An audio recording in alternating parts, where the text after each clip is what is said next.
Power begins from within. If you're aware of who you are, if you're aware of what you're good at, what you're not good at, if you're able to see how emotions kind of govern your life, if you can learn what your weaknesses are and how to control them, you can't ever get complete control, but awareness is almost enough.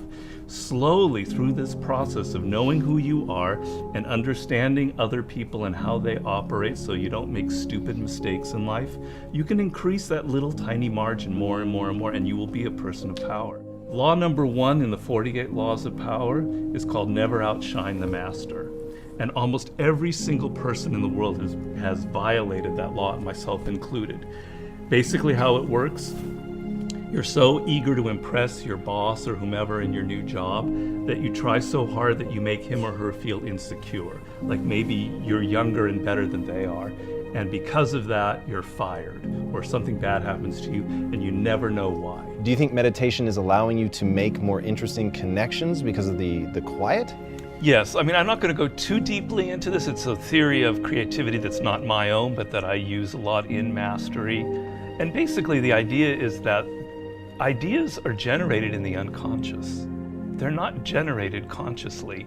Your conscious mind is very limited what you can hold in your memory. Right. But unconsciously, in your subconscious, when you're asleep, when you're dreaming, the mind is filled with thousands upon thousands of ideas and things that are there, that are lingering there.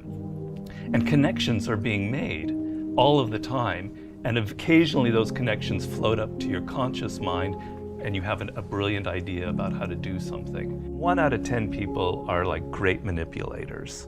And there just takes one person and they can ruin your life. We were born with this natural talent. Every single person is born with this talent for getting inside the minds of other people. It's something that you're not even aware of.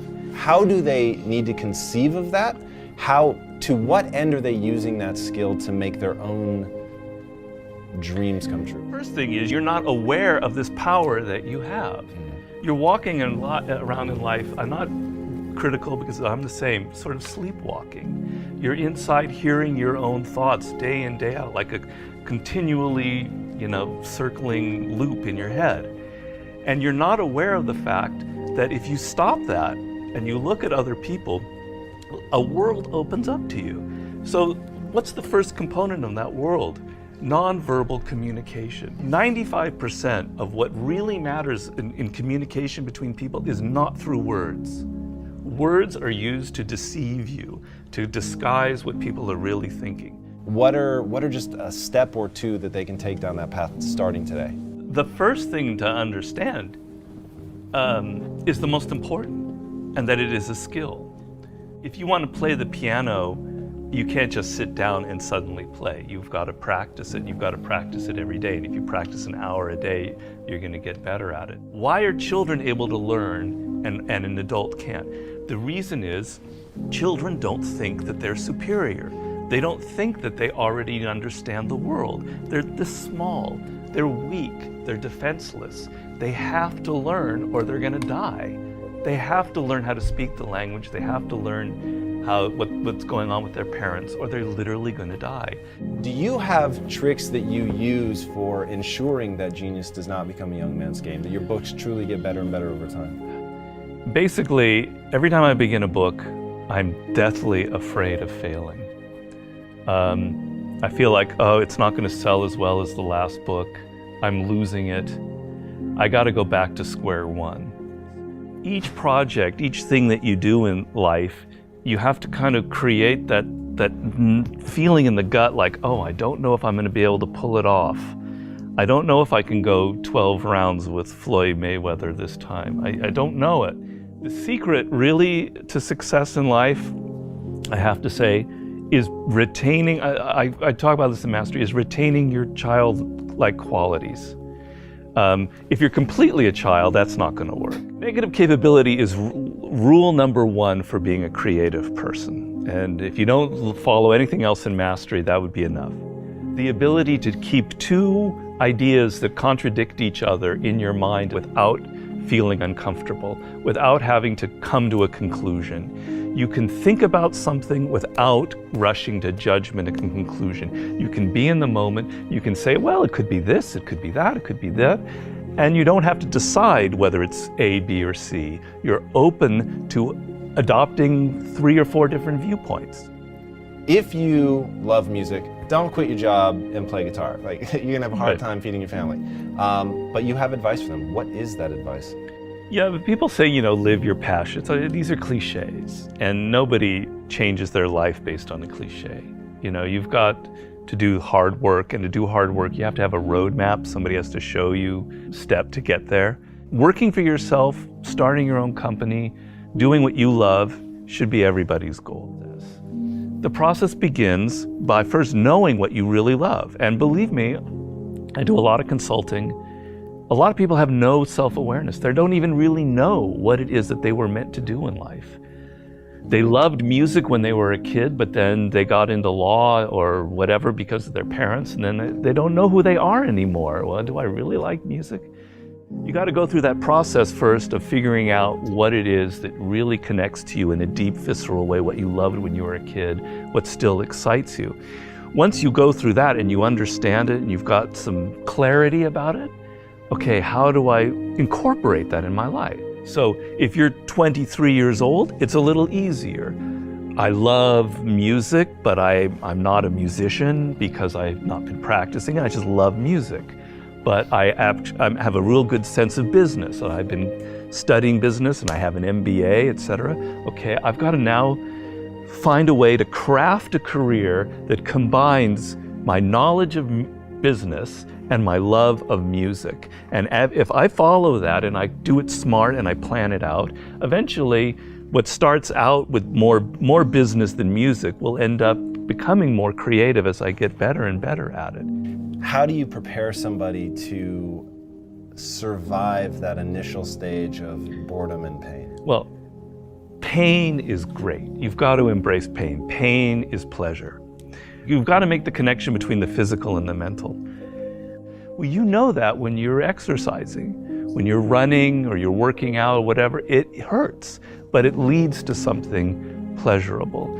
You have to be able to translate that to mental things. And if you make that switch in your mind, it is mind-blowing what can happen to you. Who are the most messed up people in the world? Spoiled kids. Kids who are given everything, who have a rich father or mother and they don't have to work or try. They are the most messed up people you'll ever meet. Each person, I make this point in Mastery, is born unique. And it's kind of one of those cliches. Yeah. But there's science to it. The science is your DNA will never be repeated. The way your brain is wired will never be repeated. Your experiences in life, you're one of a kind.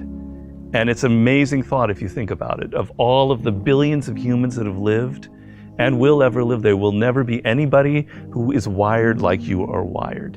And the problem in life is as you get older, you can become more and more like other people. You spend a lot of your time thinking about what other people like, and you're not aware of what you like. You go into careers because you listen to other people. If you look at all of the brilliant people who've succeeded in life, if you look at a Steve Jobs, you look at an Elon Musk, etc., there's nobody else out there like them. You're never going to be able to pinpoint one other person like them. They are completely unique, and those are the people that end up having power in the world. So if you're going to be able to create that website, that blog, that whatever it is, that startup that is different, that has its own niche and reflects you, something good will happen from it. Control people's perceptions of reality and you control them. It's a great military strategy. Comes from the great Colonel Boyd, who invented what's known as the OODA loop. And he came up with the OODA loop, which means orientation, observation, decision, action. You have to observe what is happening, orient yourself into the context of it, decide what you need to do, and act. We want to believe that there are shortcuts to success. We want to believe we can take a drug or we can do something that'll make it quick and easy. But the truth is, it takes grit. It takes persistence. So it's hard to understand what could happen to you in 10 years in a visceral gut way of what it means to have failed in life. And to me, failure in life is not having money. It's not realizing your potential. You're 60 years old and you said, I could have been this, and I never did it. That's like the worst thought I think anybody can have. And you don't think about it in the moment because your life is okay, but you've got to wake up and understand that there's an urgency here, and that if you're not practicing something now, if you're not aware, if you don't have a path towards something better, you're rotting on the vine, and that day of reckoning will come at some point, and it will be painful. You're not going to feel it suddenly, it'll be slow, but it'll come and it won't be good. Just being aware that you now have a plan is enough to lift you out of that depression. Okay, I'm working at Burger King, but I know I'm going to get to this community college and get a degree here after I save enough money. Having a goal is like, will change you completely from being depressed or not taking care of yourself to being energized and moving in the right direction.